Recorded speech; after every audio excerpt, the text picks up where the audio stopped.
we are Ken and Karen Burkholder. Good to be with you this morning. See a lot of familiar faces here, and share a little bit about our relationship and dating.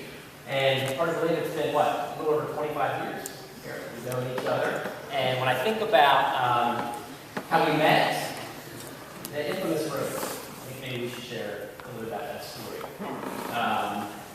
We were in college, Eastern Mennonite University in Harrisonburg. Met each other there. We were friends for quite a while before we started dating. And I was ready to maybe take this to the next level beyond friendship. And I was trying to think of something I could do that would maybe help speed that along a little bit. And got this idea to, we were going to go for a walk that evening, and got this idea to hide a rose under a bush in advance. So I went out earlier that day and bought a rose, put it under a bush. Pre-planning for a walk later that evening. We went. A couple hours later, we went on a walk. It was dark, so I had to make sure I could find the bush that I hid the rose under. But we found that, got near that bush, and I said, "Oh, what do we have here?" What was? Ew! Don't touch it. It's a dead animal, I think. You thought the rose was a dead animal. Yeah.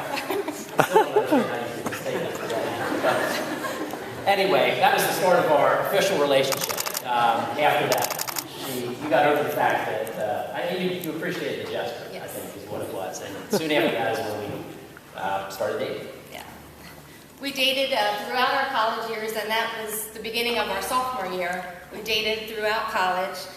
One challenging time during our dating years was when during the summer after that sophomore year, we did our cross-culturals apart from each other. So I was in Bolivia for a number of weeks in the summer, and then Ken was up on a Native American reservation in British Columbia.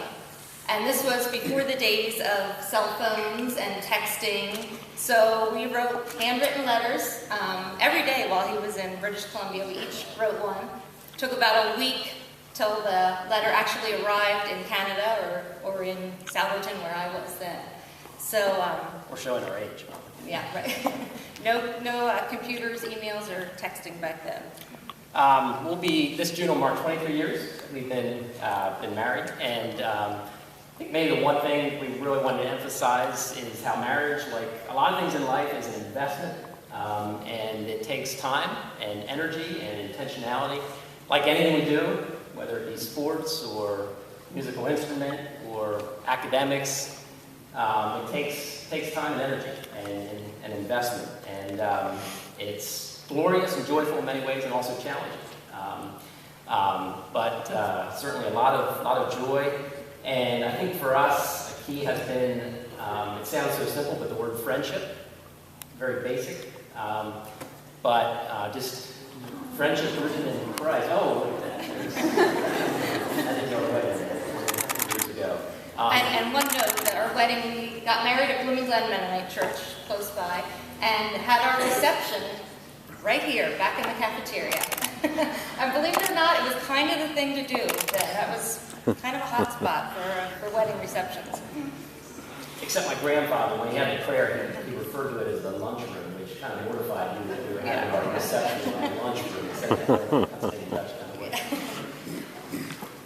Things that we enjoy being together as friends and try to keep that friendship and that love relationship alive. So we just thought of a couple of things that we try to do to keep our marriage strong.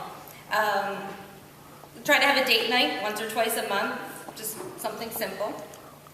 Simple things like going for walks together in our neighborhood. Texting or calling each other throughout the day just to catch up with one another.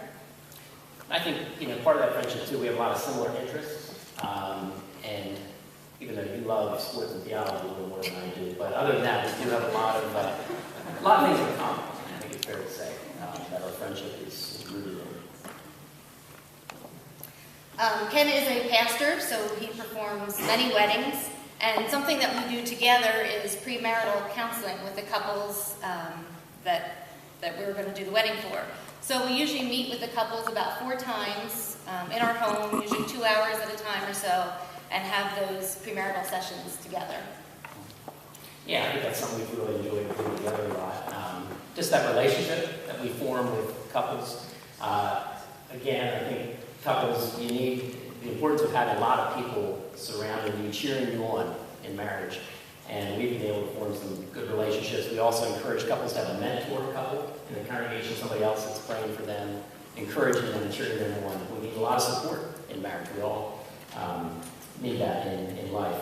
The other thing, Prepare and Enrich, is a tool that we use in premarital counseling, kind of a relationship inventory that couples enjoy filling out, which really looks at a lot of different areas of a relationship, from personality to finances, to conflict, how you handle conflict, sexuality, spirituality, all kinds of different areas. So it's interesting for couples to fill out this tool, and then we spend a lot of time talking about that with them, looking at what the strengths are in their relationship, as well as kind of the growth areas as well.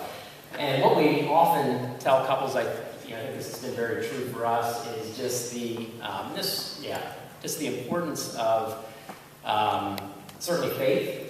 Common faith, we certainly feel like that is the most important foundational piece in a marriage.